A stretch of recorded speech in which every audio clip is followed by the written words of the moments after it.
Players, day one, ready to play.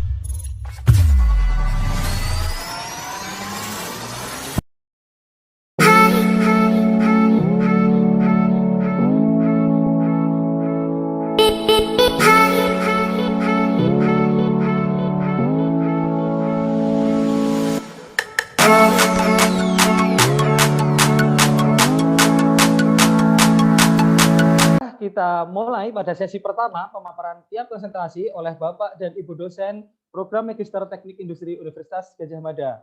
Dimulai dengan konsentrasi produksi, proses, dan sistem produksi. Kepada Bapak MK Herliansah, STMT PhD, kami persilahkan. Mohon izin share screen ya. Monggo, Pak.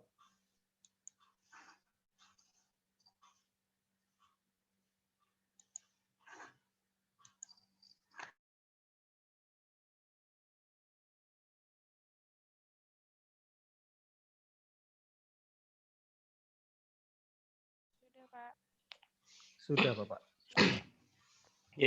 Bismillahirrahmanirrahim. Assalamualaikum warahmatullahi wabarakatuh. Terima kasih atas waktu yang diberikan pada saya. Izinkan pada kesempatan kali ini saya mempresentasikan beberapa topik penelitian yang sedang berjalan. Sebenarnya tidak hanya saya lakukan, tetapi biasanya saya berkolaborasi dengan sejumlah dosen dalam satu grup, sehingga kita bersama-sama melakukan penelitian dengan sejumlah mahasiswa juga. Ada beberapa topik yang saat ini sedang berjalan di dalam kelompok kami. Yang pertama adalah topik yang terkait dengan medical devices development. Jadi penelitian ini berfokus pada pengembangan peralatan medis, baik itu berupa cardiovascular stent atau ring jantung, di mana proses ini dimulai dari mengembangkan desain, kemudian membuat produk ring jantungnya. Kemudian yang saat ini sedang berjalan adalah terkait dengan upaya untuk melapisi produk ring jantung tadi dengan bahan obat, ya, karena ketika ring jantung itu digunakan di dalam tubuh manusia, maka dia tidak boleh menimbulkan efek-efek negatif terhadap tubuh manusia. Dan biasanya di dalam permukaan ring jantung itu akan diberikan lapisan satu jenis obat. Nah, penelitian kita berfokus pada menemukan proses bagaimana caranya kita dapat melapiskan obat pada permukaan ring jantung, ya, dengan cara yang tepat dan jumlah yang tepat. Kemudian penelitian yang kedua adalah terkait pengembangan bone graft, terutama dari bahan biokramik hidroksiapatit.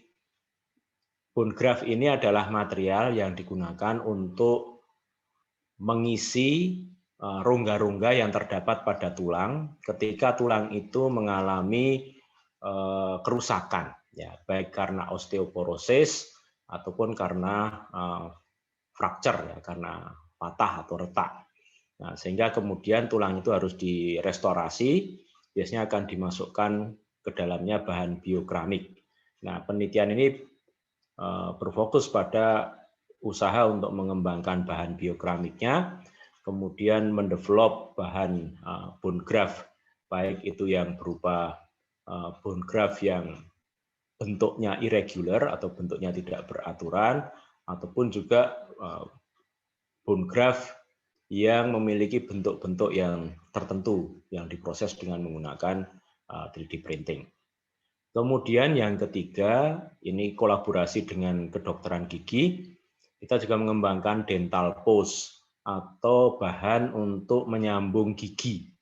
Jadi ketika kasus gigi itu mengalami kerusakan pada bagian mahkotanya, sekarang yang terjadi adalah gigi itu tidak kemudian dicabut, tetapi akan dievaluasi akar giginya. Kalau akar giginya masih bagus, maka ke dalam akar gigi itu akan dipasangkan bahan pasak atau dental post ini.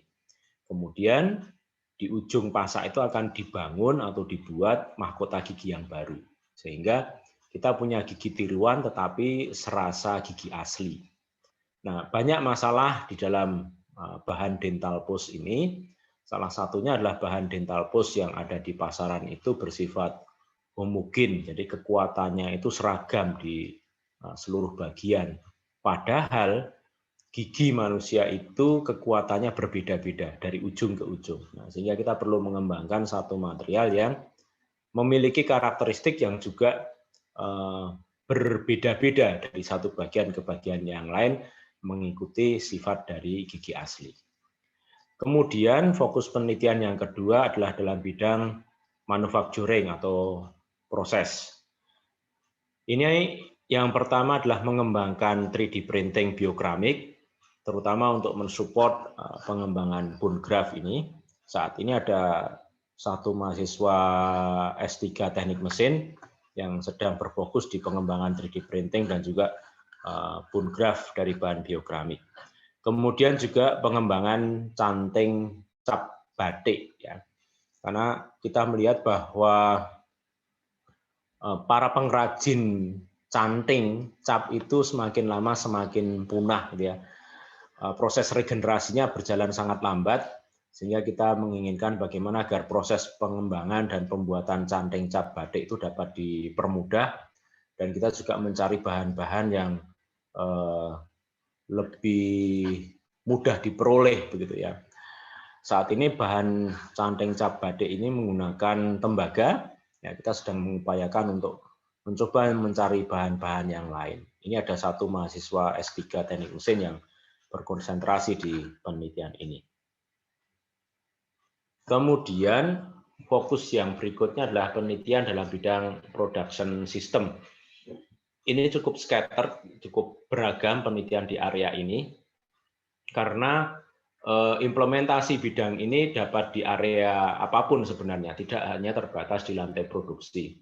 Kita bisa menerapkannya di bidang healthcare dan bermacam-macam bidang yang lain. Sehingga salah satu penelitian yang dilakukan oleh mahasiswa S2 Teknik Industri adalah mencoba mengevaluasi berbagai resiko yang berpotensi terjadi pada supply chain darah, ya, baik itu yang terjadi di unit transfusi darah PMI atau unit transfusi darah di rumah sakit ataupun di bank darah. Ini tiga sistem yang berbeda, ini sedang dicoba dievaluasi. Kemudian yang kedua adalah penelitian-penelitian dalam bidang product quality, baik dari sisi persepsi konsumen ataupun juga dari ekspektasinya, harapannya seperti apa. Ini ada beberapa penelitian yang sudah selesai dan sedang berjalan. Yang sudah selesai adalah terkait produk kopi, kemudian yang sedang berjalan itu terkait produk susu, kemudian bahkan ada produk IT juga. Kemudian yang ketiga adalah penjadwalan ruang operasi. Ini juga sebuah persoalan yang kompleks. Ya, ini sedang didalami oleh salah satu mahasiswa S3 Teknik Industri. Sebenarnya penelitiannya sudah berjalan cukup lama, gitu ya, mulai dari anak S1, S2. Nah, sekarang ini coba dikembangkan lagi oleh mahasiswa S3 Teknik Industri. Kemudian yang keempat adalah penelitian terkait lean manufacturing. Ya, ini ada satu mahasiswa teknik industri yang sedang fokus di area ini, terutama beliau mencoba membuat sebuah framework untuk penerapan lean manufacturing di unit-unit industri kecil, ya. Dan yang menjadi fokus adalah unit industri kecil pengrajin batik. Kemudian yang berikutnya adalah penelitian dalam bidang kolaboratif manufacturing. Jadi proses manufacturing itu saat ini kalau kita cermati, dia tidak hanya dapat berjalan sendiri, ya, atau single company itu melakukan aktivitasnya sendiri, tetapi dia akan melibatkan banyak perusahaan. Bahkan seperti Boeing saja, sebuah raksasa industri di bidang aeronautik, ya, dia hanya mengembangkan kokpit dan sayapnya, sedangkan yang lain dia berkolaborasi dengan berbagai perusahaan di seluruh penjuru dunia. Airbus juga begitu sekarang, ya. Oke. Kemudian yang berikutnya adalah penelitian mahasiswa S2 dan S3 bahkan S1 terkait dengan peramalan saham. Ini juga sedang berjalan. Oke, itu beberapa penelitian yang saat ini sedang berjalan. Beberapa ilustrasinya, ini penelitian di bidang ring jantung. Kami fokus di penelitian materialnya, yaitu gambaran ring jantungnya seperti apa. Ini fasilitas penelitian kami di Purwomartani. Ya. Kemudian saat ini kita sedang mencoba untuk mengcoating ring jantung itu dengan bahan obat anti kanker, terutama menggunakan bahan alami dari kunir. Kemudian ini penelitian di bidang bone graft ya, untuk restorasi tulang. Ya. Dengan berbagai cara kita mencoba mengekstrak bahan biokramik. Ya. Kemudian ini bahan biokramik yang di 3D print. Kemudian penelitian dalam bidang dental pose ya, atau pasak gigi. Ini adalah riset map-nya. Oke, baik. Mungkin itu saja topik-topik penelitian yang saat ini sedang berjalan atau sedang kami dalami. Ya, monggo kalau ada yang tertarik untuk bergabung, silahkan. Terima kasih atas waktunya. Silahkan kalau ada pertanyaan. Baik, terima kasih kepada Bapak MK Herliansyah ST, MT, PhD atas pemaparannya. Bagi teman-teman yang mempunyai pertanyaan, silahkan langsung menuju kolom chat.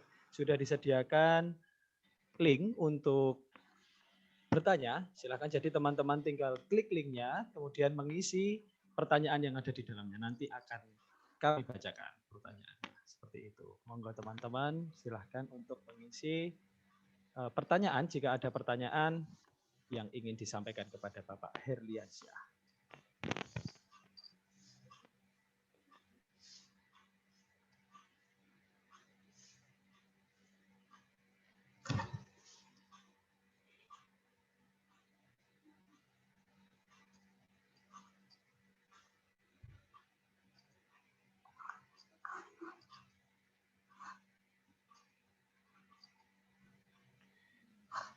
Baik Pak, ini ada pertanyaan Pak dari peserta Pak yang pertama Pak. Saya izin bacakan ya Pak. Iya, monggo. Saya ingin bertanya, jika saya tertarik, apakah bisa ikut penelitian Bapak meskipun tidak ada dasar produksi? Terima kasih. Oke, justru di dalam penelitian ini Anda harus belajar. Ya, kalau sudah punya dasarnya ya tinggal digunakan saja. Tetapi kita bisa mulai dari awal, ya. Anda belajar, kemudian kita bisa menggunakannya untuk di dalam penelitian ini, nggak masalah. Ya. Baik, terima kasih Pak Herli atas jawabannya.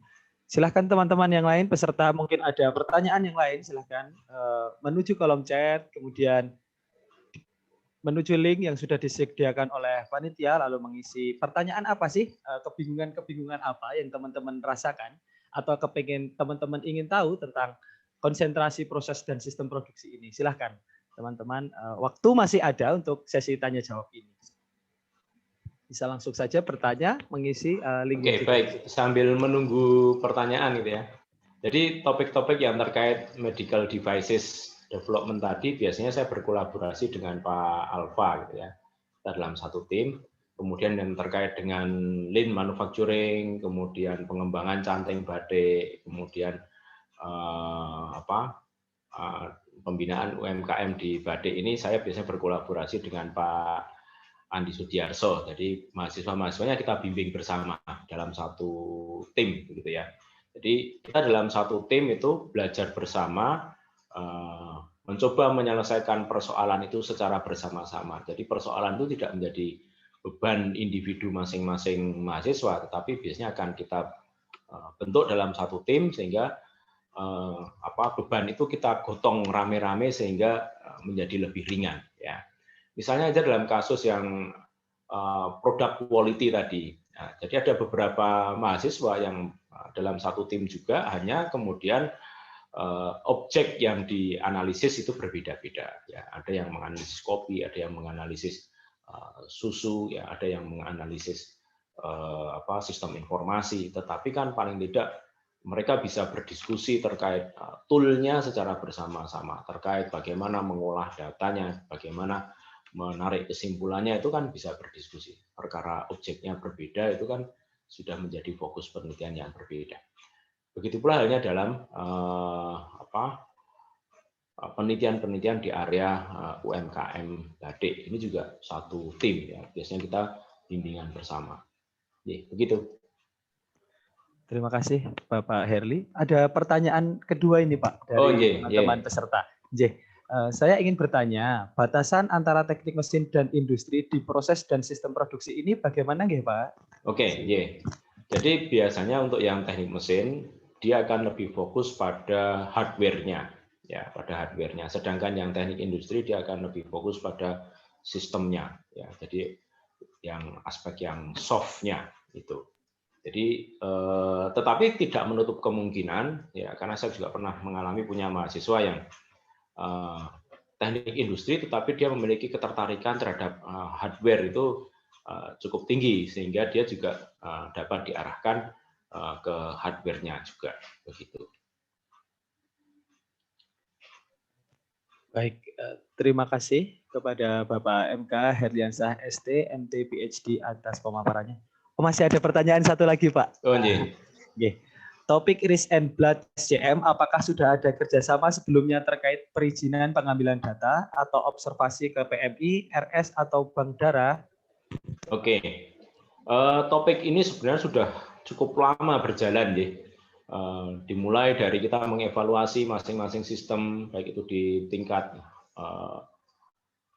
UTD, ya, di tingkat PMI, kemudian di Bank Darah, ya, kemudian di unit transfusi darah rumah sakit, karena sistemnya berbeda-beda. Ya, ini sudah cukup lama. Dulu dilakukan oleh mahasiswa-mahasiswa S1. Kemudian bagaimana integrasinya, supply chain-nya antara PMI dengan masing-masing sistem unit transfusi darah tadi. Kemudian kita lihat antara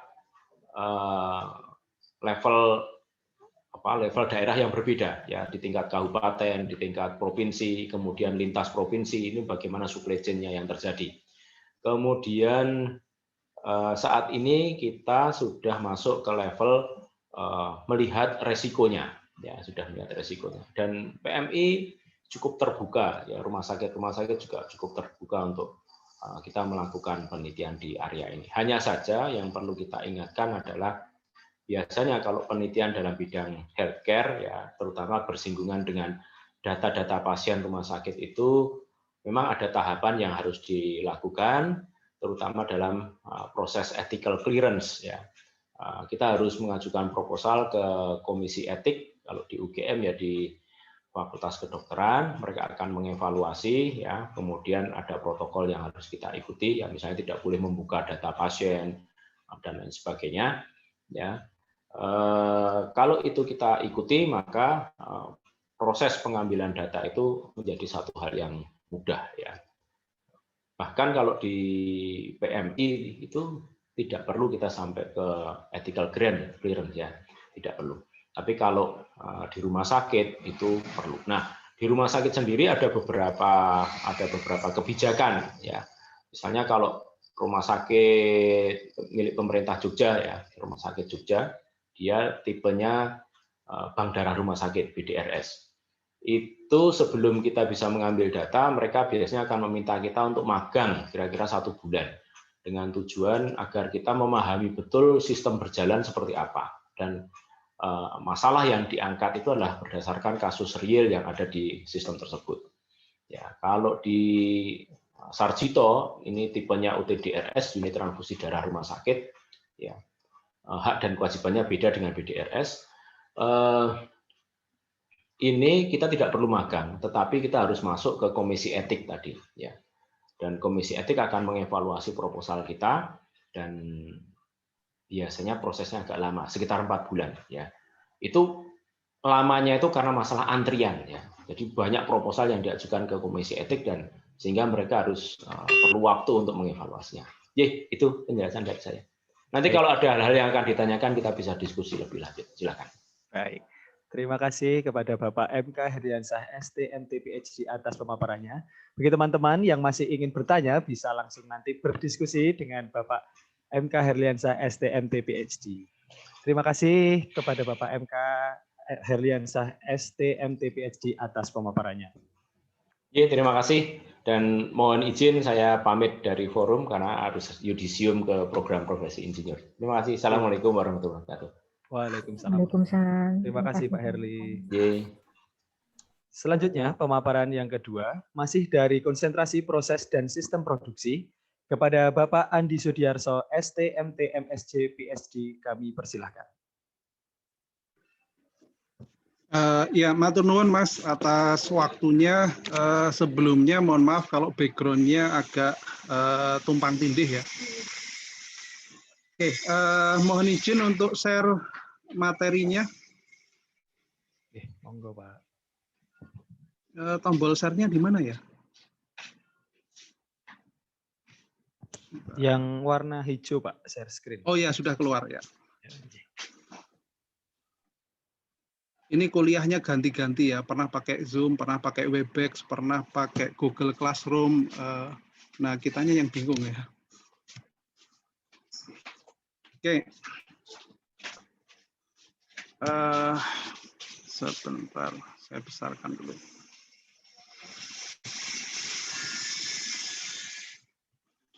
Oke, baik. Semoga sudah terlihat teman-teman semuanya, adik-adik semuanya. Sudah nampak nggih? Sudah, Pak. Sudah, Pak. Ya, baik. Terima kasih. Selamat pagi semuanya. Assalamualaikum warahmatullahi wabarakatuh. Pertama-tama, ya sepantasnya kita bersyukur pada hari ini masih diberikan waktu, kesempatan, dan juga kesehatan sehingga kita semua bisa berkumpul di forum online atau daring ini meskipun tidak bertatap muka, tapi semoga bisa tetap bermanfaat buat kita semuanya untuk media sharing apa yang telah kami lakukan selama ini ya, dan semoga bisa memberikan gambaran pada adik-adik semuanya dan juga bisa bermanfaat buat kita semuanya. Baik, perkenalkan nama saya Andi Sudiarso. Saya salah satu staf pengajar di Teknik Industri UGM.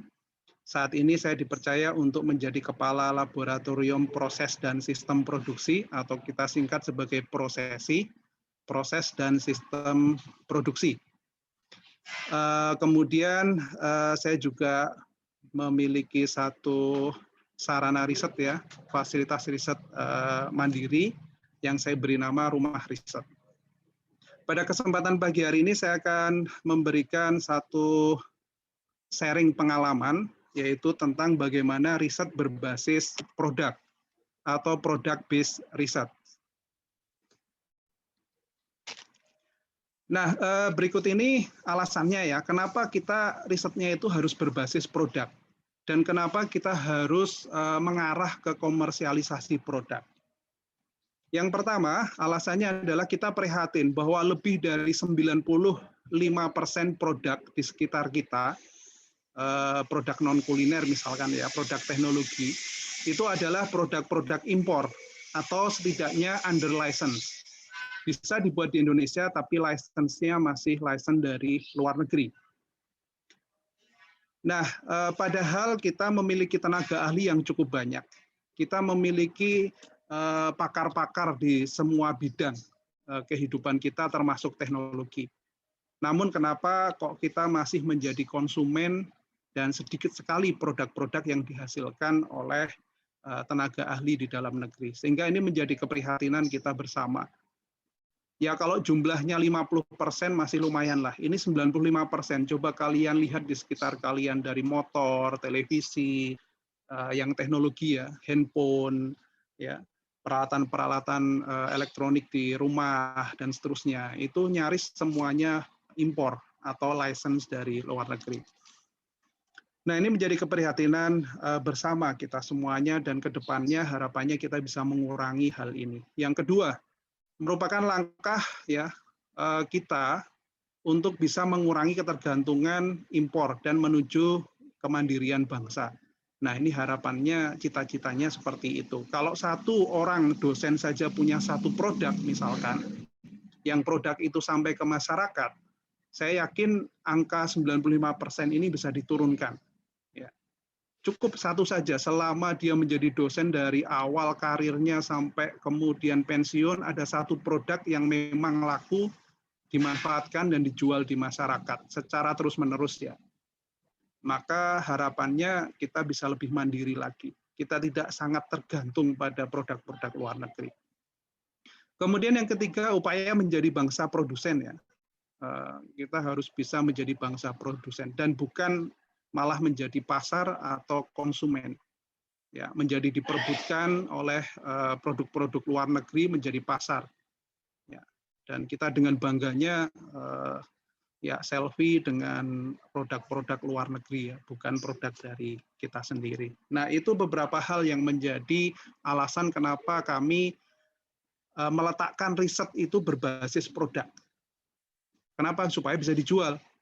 Ya, supaya bisa dikomersialkan, supaya bisa berada di masyarakat sehingga bisa mengurangi angka 95% dan ketergantungan pada produk-produk impor. Nah, ini yang saya lakukan adik-adik semuanya tahun 2009, saya pulang dari S3, saya berpikir kita harus punya community. Ya. Kita harus punya satu tempat gitu ya, di mana kita bisa berkreasi di situ, saling satu dengan yang lainnya, saling berkolaborasi dan seterusnya. Sehingga tahun 2009 saya membangun rumah riset, ya, yang pada 10 tahun pertama memang fokusnya adalah pada research and development. Ya. Kemudian tahun 2019 mulai komersialisasi. Kita lihat produk-produk mana yang sudah mulai bisa diterima pasar, dibutuhkan pasar, dan bisa kita jual ke pasar. Sehingga tahun 2019 kita memulai tahap komersialisasi produk. Dan sampai sekarang kami juga masih menjual produk-produk teknologi ini. Kemudian 2029 kita berharap rumah riset ini bisa menjadi satu rujukan atau riset center ya. Terutama di bidang teknologi pembatikan, nanti saya jelaskan, teknologi permesinan dan teknologi tepat guna. Nah, ini harapan kami di rumah riset untuk ke depannya.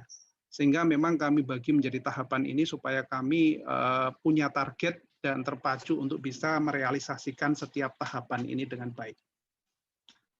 Nah, kalau teman-teman lihat, ini kami punya fasilitas ya yang kami bangun sendiri ya dengan bersusah payah karena kami bukan privilege anak orang kaya begitu ya. Kami bukan anak konglomerat yang orang biasa yang punya cita-cita untuk bisa berkontribusi terhadap pengembangan produk dalam negeri ya. Sehingga kami membangun rumah riset satu pertamanya. Ini ada di Jalan Wonosari, sekitar Jalan Wonosari di Bantul sebelah timur. Ini untuk research and development. Terutama di periode yang pertama. Kemudian di periode kedua, tempat ini rasanya sudah nggak cukup. Kami membangun rumah riset 2. Ini sebagai tempat produksi, berada lokasinya di Bantul Selatan, di Pajangan, dan saya sekarang berada di rumah riset 2. Baik, apa produk yang sudah kita buat ya? Sebenarnya cukup banyak produk-produk rumah riset yang sudah kita develop. Tapi kita memiliki 3 produk unggulan ya, yang harapannya bisa masuk ke pasar, yang harapannya bisa digunakan di masyarakat. Yang pertama adalah mesin produksi berbasis non-konvensional machining atau permesinan non-konvensional, khususnya ECM dan EDM. Kalau kalian pernah kuliah proses manufaktur lanjut, di situ ada electrochemical machining dan electrodischarge machining. Nah, kami sudah membangun ini sampai generasi yang ke-6. Kemudian produk yang kedua, yang bawah dulu ya, ini adalah AGV, Automated Guided Vehicle, alat transport otomatis ya, berbasis line ataupun satu guidance tertentu, bisa berupa line ataupun satu sinar atau yang lainnya ya, sehingga tanpa driver ini bisa menghantarkan material dari satu tempat ke tempat yang lain. Ini kami beri nama Punokawan karena surfing ya, tugasnya dia surfing gitu ya, surfing dari proses produksi. Kemudian yang ketiga ada mesin batik Butimo. Nah, ini mesin batik yang banyak kita kembangkan dan juga mulai kita komersialkan. Nah, sekilas saja ya adik-adik sekalian karena waktunya terbatas. Yang pertama, produk yang pertama hybrid ECM EDM. Riset kami berbasis produk sehingga mengharuskan kolaborasi antara berbagai prodi. Ya, di situ ada teman-teman dari Mechanical Engineering, saya masih membimbing S2 Teknik Mesin juga, ada yang terlibat di situ. Ada Electrical Engineering, saya juga membimbing Teknik Elektro, tapi saat ini sudah lulus ya, belum ada gantinya. Kemudian ada Industrial Engineering. Supaya bisa menjadi produk utuh, tentu kita tidak bisa meninggalkan aspek mechanical, aspek kendali dan elektrikalnya, serta aspek industrial engineering-nya. Dan masing-masing punya peranan di situ. Nah, ini kita coba kolaborasikan, kita buat targetnya short term, medium term, dan long term. Nah, ini mesin ECM EDM yang di tengah, kita sudah pakai untuk engraving, kita sudah membuat berbagai aplikasi, microfilter, dan juga kita sudah sampai ke generasi yang ke-6 ya. Cuman ini komersialisasinya agak berat karena workshop-workshop di sekitar kita jarang yang menggunakan ECM dan EDM karena materialnya ini dikhususkan untuk material yang super hard ya.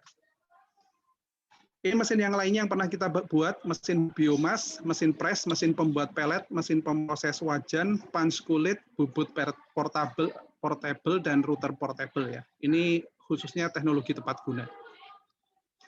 Yang kedua EGV Punokawan. Ini adalah EGV-nya, dia akan mengantarkan material dari satu tempat ke tempat yang lain. Kalau dilihat di sini pernah kita cobakan di pabrik tekstil ya, tekstil di salah satu pabrik di Sleman.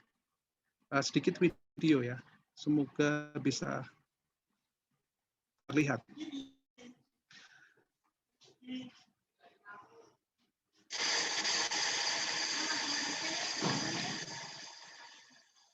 Nah, ini tanpa driver ya, adik-adik semuanya. Ini sudah kita program untuk mengambil material dari satu tempat ke tempat yang lain, mengantarkan material, membawanya, dan bisa bekerja ya secara otonomus.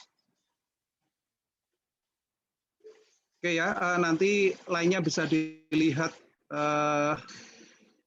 di YouTube ya. Ini saya skip aja ya.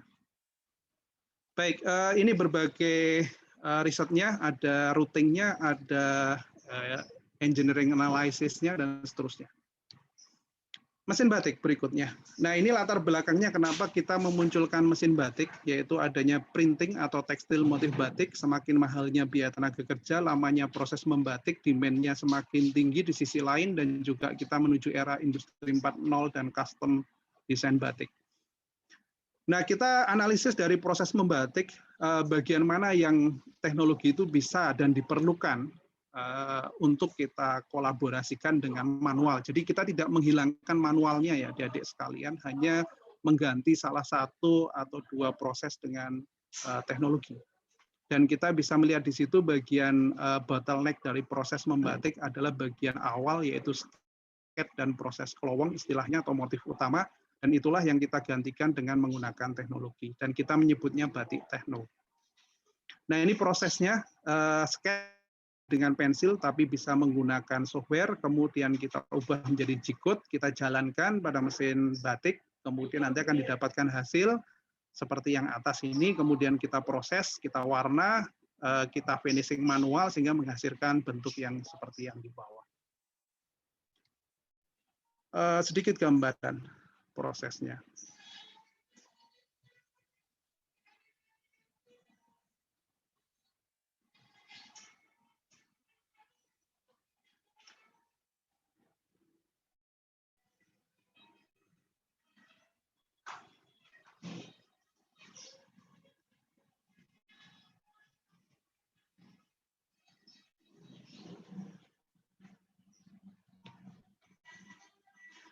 Nah, ini terlihat gambar mesin batik di sebelah kanan dan proses manual di sebelah kiri.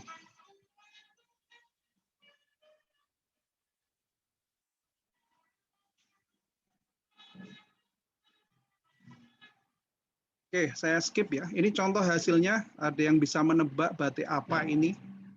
Ya, ini ada Sidomukti, Purbanegara, Sekar Jagad, dan Wahyu Tumurun.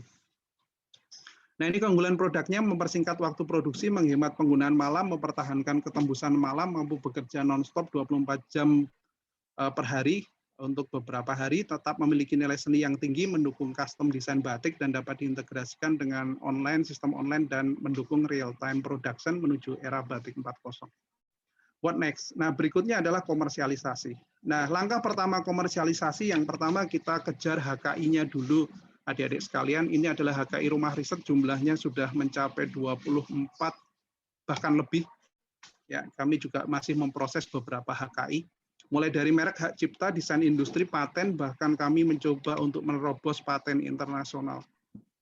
Ada 2 buku yang sudah kami hasilkan, Advanced Machining Process, dan ada perancangan dan manufaktur pompa sentrifugal. Nah, ini media promosi kami, ada Butimo Official YouTube, kemudian ada butimo.batik untuk Instagram, silahkan di subscribe ya adik-adik sekalian, nanti bisa melihat langkah-langkah kami dalam komersialisasi produk. Oke, website. Ini mesinnya FTS 3421, mesin pertama, dan ini sudah terjual ya di salah satu daerah di Pulau Jawa gitu ya. Ini mesin seri yang lain SGL 4332 dan SGD 4133. Tadi di luar Jawa ya. Mesin ini sudah terjual di luar Jawa salah satunya, kemudian ini sudah terjual di Pulau Jawa salah satunya. Mohon maaf Pak Andi. Sangat menarik sekali diskusi kita hari ini, tapi mohon maaf karena waktunya sangat terbatas. Jadi waktu untuk presentasi Bapak sudah habis, begitu Pak. Langsung kita bisa masuk ke tanya jawab dari teman-teman yang mempunyai pertanyaan seputar perbatikan tadi, teman-teman. Jadi ingin fokus untuk proses dan sistem produksi. Silahkan langsung saja menuju ke chat, dan sudah disediakan kolom link untuk teman-teman bisa bertanya. Kami persilahkan. Oke, ini masih bisa kelihatan nggak, Mas? Ini rencana riset ke depannya, kalau ada teman-teman yang tertarik, ya monggo silakan dibaca. Saat ini ada 19 mahasiswa, cukup banyak bimbingan saya, termasuk yang dari non-reguler ya, dari MTS dan seterusnya. Oke, monggo kalau ada pertanyaan, mohon maaf agak kelamaan ya. Saya berusaha menjelaskannya secara komprehensif, tapi waktunya cukup singkat. Monggo silakan kalau ada pertanyaan. Silakan teman-teman jika ada pertanyaan yang ingin ditanyakan seputar konsentrasi dari Bapak Andi Sudiarso STMT MSc PhD, silakan persilahkan.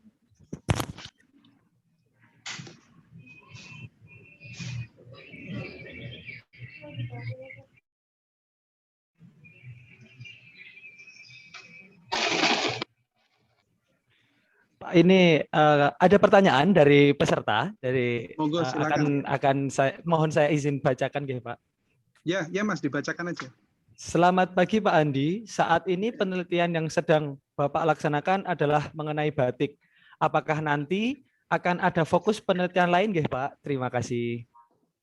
Sebenarnya 3 unggulan tadi kita buka ya, baik yang mesin produksi, mesin permesinan, ECM, EDM, kemudian automated guided vehicle, bahkan sampai mesin batik ya. Cuman kalian nggak usah khawatir, mesin batik ini tidak hanya mesinnya ya. Kalau dilihat dari nomor 1 sampai 10, ini cukup luas ya, segala hal yang berkaitan dengan batik itu muncul ya. Ada lean and collaborative manufacturing, production batik, ada juga pewarna alami, ada branding dan marketing, ya, ada integrasi desain dan manufaktur. Ya, bahkan kemarin ada yang mengambil topik tentang limbah batik ya. Ya, monggo aja, semua yang berkaitan dengan batik bisa diambil, baik dari sisi produksinya, dari sisi branding marketingnya, bisa di sisi inventory supply chain-nya juga bisa. Bahkan yang baru kita merumuskan lean kolaboratif batik production. Jadi bagaimana memproses atau membuat batik ini secara bersama-sama, kolaborasi antar IKM.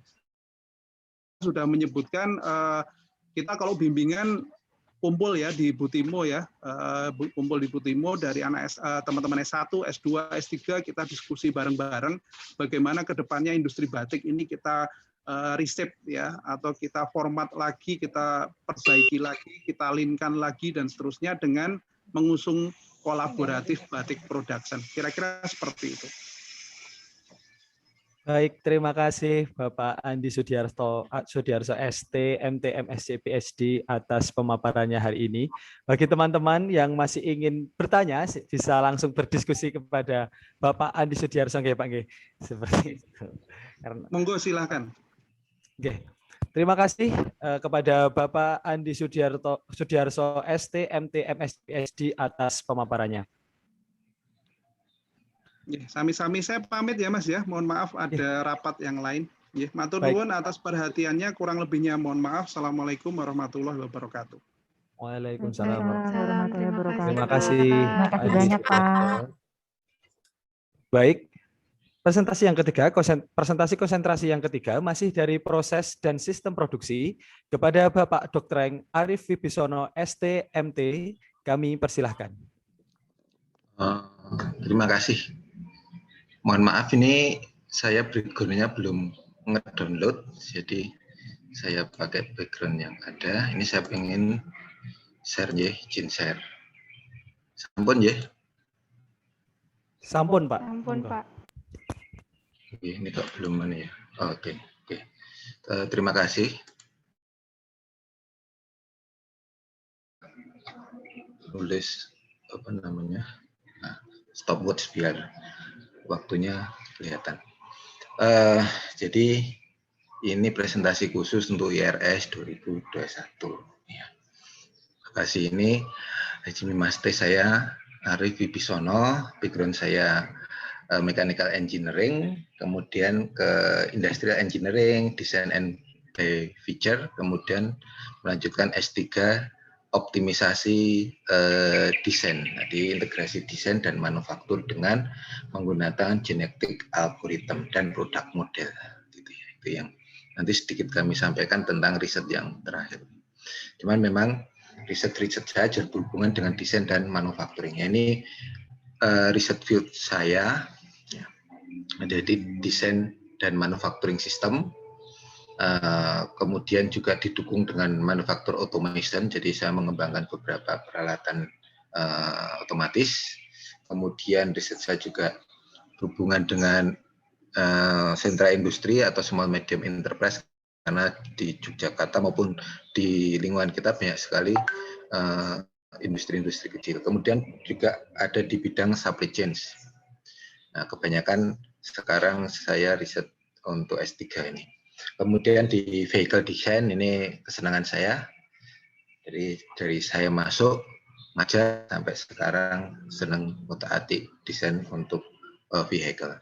Kemudian ini yang saya juga tawarkan kalau ada mahasiswa yang tertarik untuk mengembangkan enterprise untuk small medium ERP untuk small medium enterprise. Baiklah, ini kira-kira secara garis besar ya. Nah, desain dan manufacturing system sebenarnya bermula dari desain untuk komponen prismatik di mesin CNC, tapi kemudian saya kembangkan untuk small medium enterprise di daerah istimewa Yogyakarta. Ini kira-kira gambaran secara besar, yaitu saya kembangkan di bidang batik. Jadi batik enrich automation technology dari tahun 2000 sampai sebenarnya sampai tahun 2019 kemarin. Ini ada beberapa peralatan yang kami kembangkan. Ya, kita kolaborasi juga dengan beberapa persiat di sini ya. Ada Pak Andi, ada Pak Budi Dharma, ada kemudian Pak Herliansah. Dan ini kita mengembangkan bersama-sama. Ini beberapa riset yang kita kembangkan dari tahun 2000. Kemudian itu baik untuk batik cap maupun batik tulis.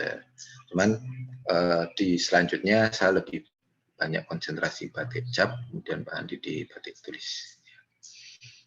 Kemudian ini secara garis besar ini untuk model desain cap berbantuan komputer. Jadi kita mendesain di komputer, kemudian nanti mesinnya itu sudah otomatis mencetak. Nah, ini pada awalnya kita hanya bisa mendesain CAD-nya, tapi mesinnya pada waktu itu kita belum bisa mengembangkan, tapi sekarang kita sudah bisa kembangkan. Kemudian ini mesin otomatis yang untuk bekerja terus-menerus, kita berbasis berbasis microcontroller pada waktu itu. Kemudian kita kembangkan ke basis komputer ya, terakhirnya. Nah, ini udah berbasis komputer. Ini untuk batik tulis pada waktu itu. Kemudian ini yang kita kembangkan tadi, yang pertama untuk mesin automation untuk batik tulis, kemudian mesin automation untuk batik cap. Ini yang berikutnya kita kembangkan. Nah, kemudian kita juga mengembangkan tool-tool untuk cap. Kita mengembangkan dari berbagai material, dari kayu, dari logam. Logam itu ada yang modelnya pakai subtracting, kemudian ada yang additive manufacturing, ini pakai bahan plastik, gitu ya. Kita coba kembangkan juga. Nah, kemudian untuk CAD kita mengembangkan untuk pendesainan baju, gitu ya, di mana nanti dengan kita mendesain baju ini nanti prosesnya itu sudah otomatis di mesin. Nah, sebelumnya kita juga mengembangkan mesinnya, kemudian kita bersamaan secara paralel mengembangkan softwarenya.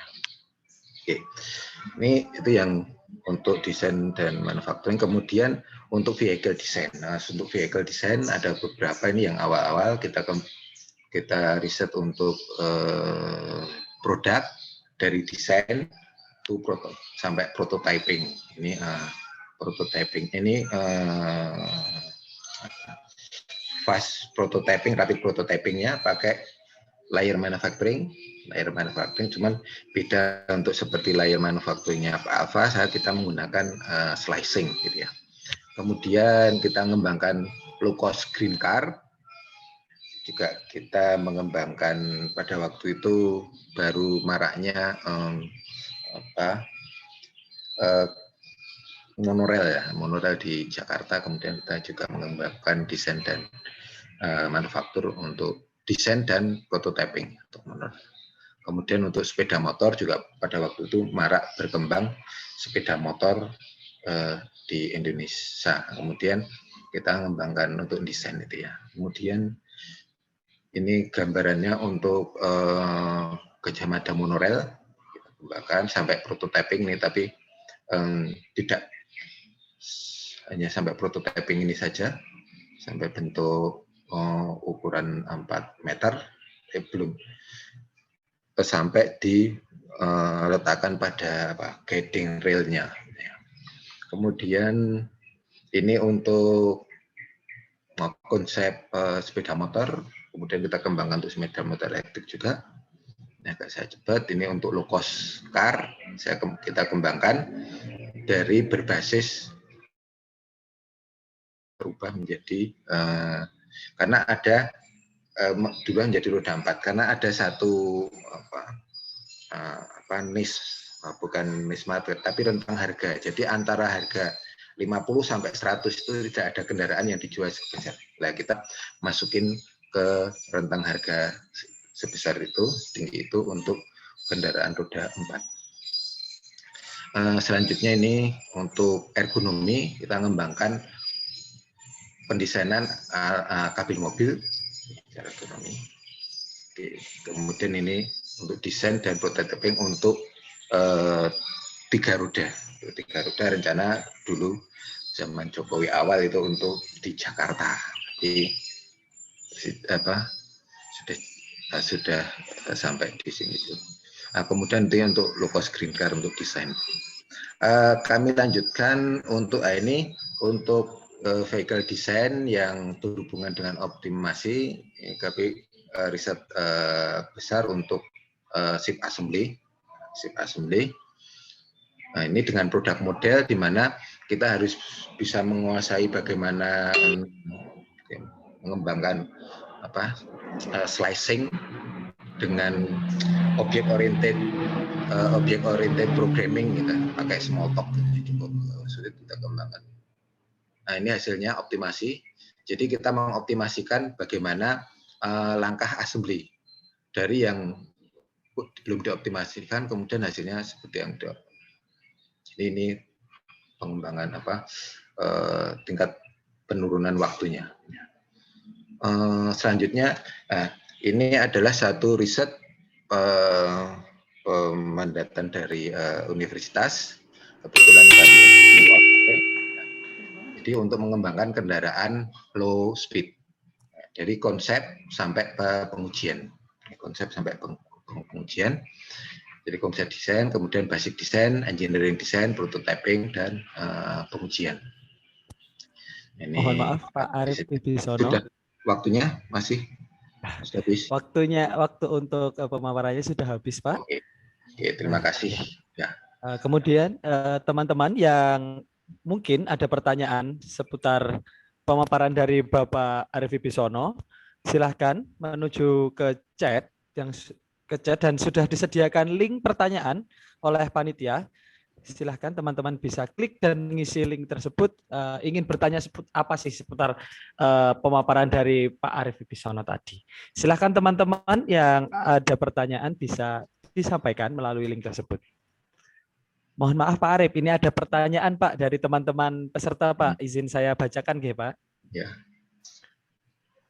Saya ingin bertanya, apakah nanti untuk desain-desain tersebut juga mempertimbangkan customer voice juga nggih Pak? Terima kasih. Oh iya, untuk desainnya ini kan kita sudah riset ini, jadi dari customer voice kita mengembangkan berbagai macam desain, kita tawarkan, kemudian akhirnya kita mendapatkan satu desain ya. Ini kita sudah dengan customer voice nih yang untuk yang baik. Semoga terjawab ya teman-teman. Ini pertanyaan dari teman-teman ya, tadi. Saya jawabnya Mungkin cepat ada saja ya. Oke, terima kasih. Pak, ada pertanyaan satu lagi dari teman-teman peserta ini, Pak. Selamat pagi Pak Arief, saya ingin bertanya tentang low cost car. Selain membuat desain body, apakah juga menghitung tentang spesifikasi mesin juga? Terima kasih. Oke, untuk low cost car kemarin karena kebijakan pemerintah itu kan berubah-ubah ya, karena dulu itu mau menuju kendaraan listrik tapi lewat low cost car dulu. Nah, saya mengembangkan untuk low cost car itu dengan ini pakai internal combustion. Ya kan tadi yang ditanyakan apa engine-nya ya, engine-nya atau cuman sekarang karena saya ada di riset kendaraan listrik, maka saya ini kembangkan ke kendaraan listrik. Jadi dengan engine-nya itu pakai motor listrik. Nah, itu jawaban singkatnya. Waktunya. Oke, ada pertanyaan lagi? Ada Pak, ini terakhir, mungkin pertanyaan terakhir dari teman-teman. Ya. Saya ingin bertanya mengenai penelitian ERP. Apakah nanti outputnya akan berupa implementasi keseluruhan modul ERP yang dibutuhkan oleh SME? Terima kasih. Oke, yang ERP tadi belum sempat ERP belum sempat. Jadi saya coba menggunakan, karena prinsipnya yang sekarang itu kita menggunakan resource yang ada, kemudian kita kembangkan. Saya menggunakan Odoo. Kenapa Odoo? Itu karena user friendly, kemudian juga harganya cukup terjangkau. Nah, ini bidang-bidangnya sangat luas, baik dari tingkat penjualan, dari ada manufakturnya, kemudian ada yang berhubungan dengan konsumen bagaimana, kemudian mengembangkan pemasaran seperti apa. Nah, ini kita membuat satu model yang itu cocok untuk semua medium enterprise, tapi menggunakan satu sistem ERP yang sudah cukup canggih. Ini contoh-contoh harga ERP yang masih bisa dicapai oleh semua medium enterprise. Dan ini juga aplikasinya itu sudah online, kemudian bisa berbasis pakai Android. Jadi pakai HP bisa kita mengendalikan. Ini sebenarnya yang ke depan akan kita kembangkan, termasuk yang untuk mendukung tadi kendaraan listrik. Salah satunya kami juga sudah ada riset mahasiswa untuk mengembangkan ERP untuk kendaraan listrik menggunakan ini Odoo. Itu jawabannya terlalu cepat ya. Nanti kalau pengen detailnya nanti ketemu dengan saya. Baik, terima kasih banyak Bapak Andi, Bapak Dr. Arief Wibisono ST. Terima kasih saya juga atas pemaparannya. Bagi teman-teman yang masih ada pertanyaan seputar penelitian dari Bapak Andi Wibisono, bisa langsung berdiskusi. Bapak Arief, mohon maaf Pak, Bapak Arief Wibisono, bisa langsung berdiskusi dengan Bapak Arief Wibisono. Terima Ya. kasih kepada Bapak Arief Wibisono atas pemaparannya. Ya, terima kasih atas waktunya. Selanjutnya, masih dari konsentrasi proses dan sistem produksi, kepada Bapak Ahmad Pratama Rifai, STM PhD, kami persilahkan. Ya, terima kasih Mas. Saya izin share screen ya. Ya, monggo Pak. Apakah sudah terlihat screen-nya? Sudah terlihat, Pak. Sudah, Pak. Ya, oke. Assalamualaikum warahmatullahi wabarakatuh. Selamat pagi semuanya. Perkenalkan, saya Ahmad Pratama Rifai, juga dari Lab Prosesi. Nah, di sini sedikit menyampaikan ya tentang penelitian saya. Seperti yang sudah kita ketahui sebelumnya ya, bahwa di industri 4.0 ini salah satu komponen pentingnya itu adalah artificial intelligence, yang dimana AI ini merupakan brain-nya ya, otaknya untuk memanage dan mengontrol elemen-elemen lain yang ada di dalam sistem manufacturing. Nah, di sini topik besar saya, topik penelitian saya adalah tentang pengembangan dan aplikasi dari artificial intelligence untuk sistem manufacturing dan sistem produksi. Walaupun untuk ke depannya mungkin juga akan di-extend ya, untuk sistem lain misalkan untuk logistik, kemudian ergonomi, dan sistem-sistem lainnya, supaya menjadi sebuah sistem yang merupakan smart manufacturing. Oke, mungkin karena waktunya terbatas ya, saya langsung saja ke tema yang sedang saya kerjakan. Di sini ada 4 tema penelitian yang sedang saya kerjakan saat ini. Jadi ada distributed manufacturing scheduling, kemudian job sequencing and tool switching, optimasi dari plan layout, kemudian manufacturing inspection. Nah, untuk tema yang 1, 2, dan 3 ini merupakan problem optimasi. Jadi mengoptimasi sistem tersebut. Jadi ada scheduling, kemudian tool switching, dan tata letak fasilitas. Kemudian yang keempat, tema keempat ini adalah tentang identifikasi dan prediksi. Jadi keempat-empatnya ini saya mengembangkan dan menerapkan metode artificial intelligence. Nah, mungkin sedikit detail dari masing tema ya. Jadi yang pertama ini tentang distributed manufacturing scheduling. Nah, ini sebenarnya apa?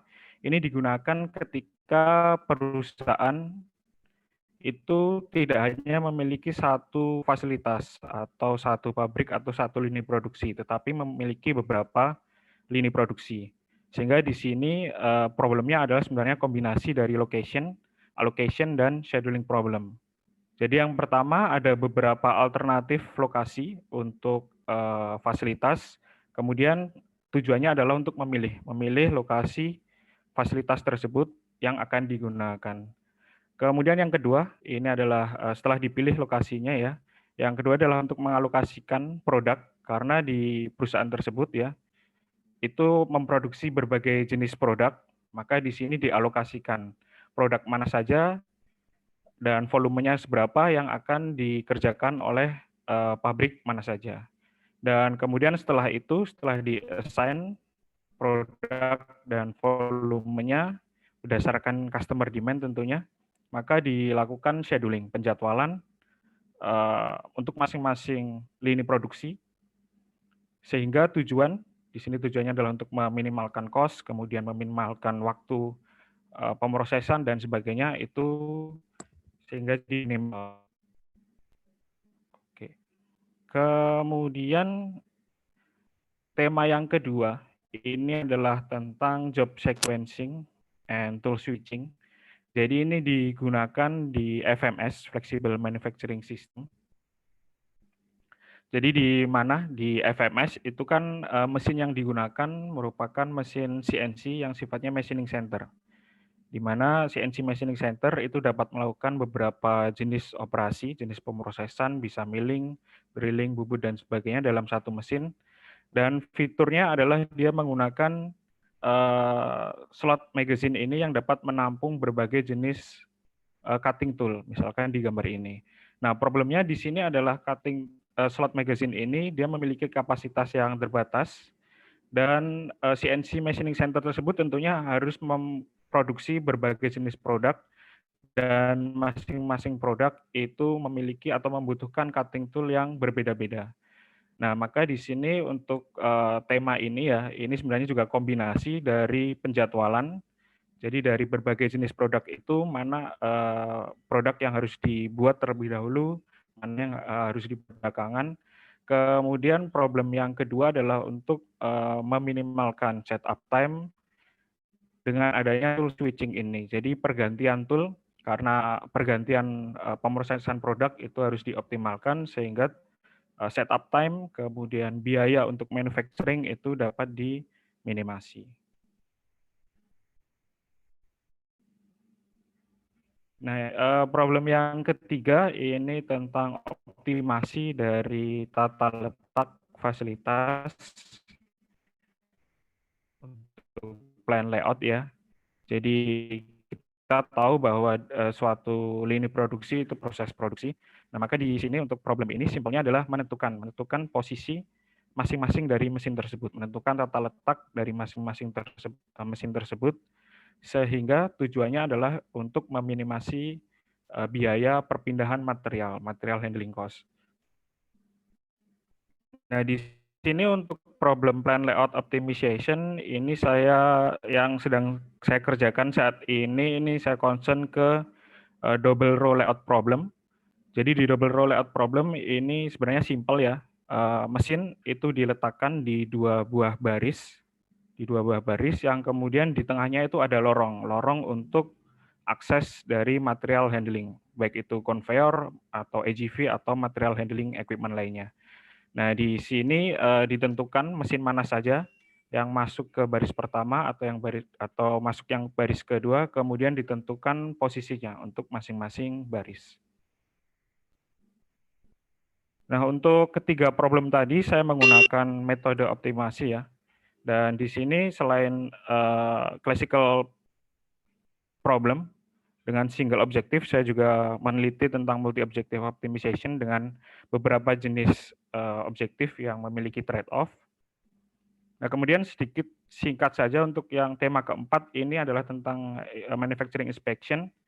Jadi di sini saya menggunakan deep learning yang merupakan salah satu bagian dari machine learning ya, yang digunakan untuk memprediksi atau mengidentifikasi karakter dari benda kerja, hasil pemrosesan, dan karakter dari cutting tool yang digunakan. Jadi di sini saya memprediksi tentang kekasaran permukaan setelah proses permesinan. Kemudian juga memprediksi adanya keausan dari cutting tool setelah digunakan.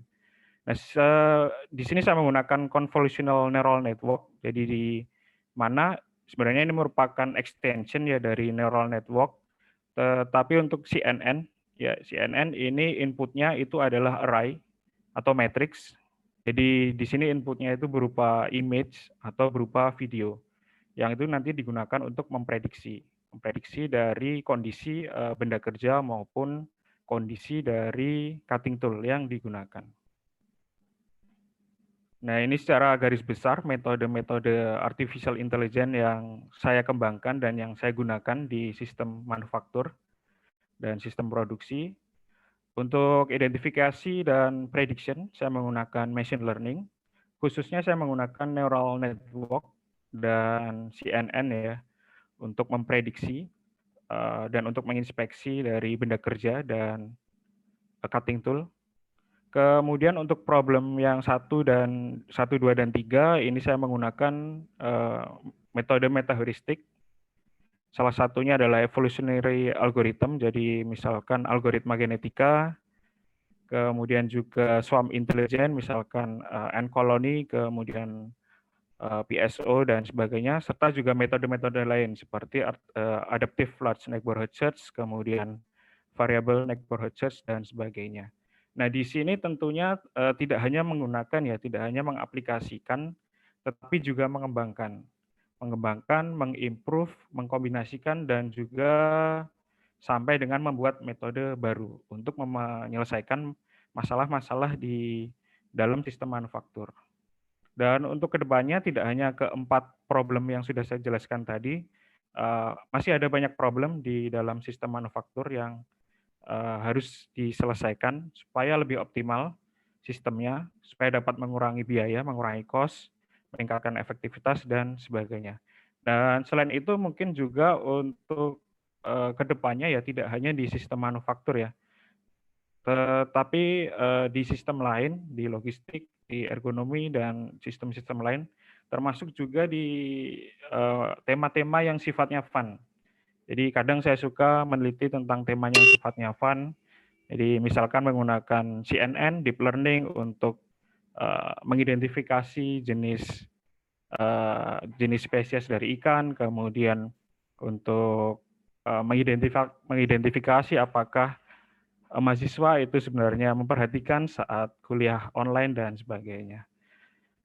Nah, kalau tertarik untuk melihat secara detail, mengetahui secara detail dari penelitian-penelitian saya, nanti bisa dibaca ya publikasi terkait. Jadi ini publikasi terkait untuk distributed manufacturing, kemudian tentang FMS scheduling, tentang optimization dari plan layout, kemudian untuk manufacturing inspection menggunakan deep learning,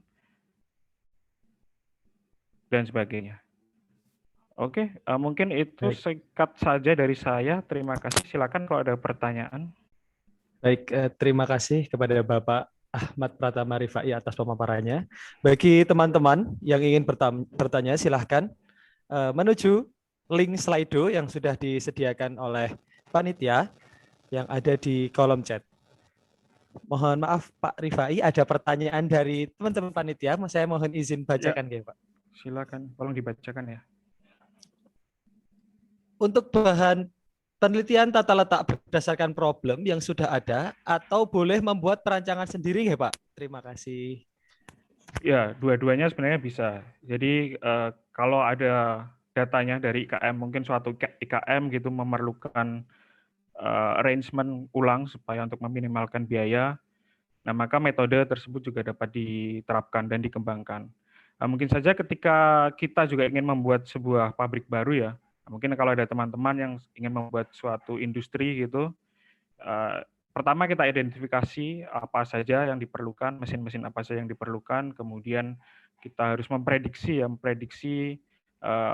production-nya, berapa volume yang harus diproduksi, tentunya dengan mempertimbangkan customer, mempertimbangkan demand dari customer, dan setelah itu baru kita mengoptimalkan lini produksi yang memang sudah kita tentukan komponen-komponennya, seperti itu. Ya, singkatnya seperti itu. Baik, terima kasih Pak Rifai atas jawabannya. Monggo kepada teman-teman peserta yang lainnya, jika ada pertanyaan silahkan menuju link Slido yang sudah disediakan oleh panitia di kolom chat. Silahkan bagi teman-teman peserta, jika ada pertanyaan, bisa langsung saja menuju link Slido yang disediakan oleh panitia di kolom chat.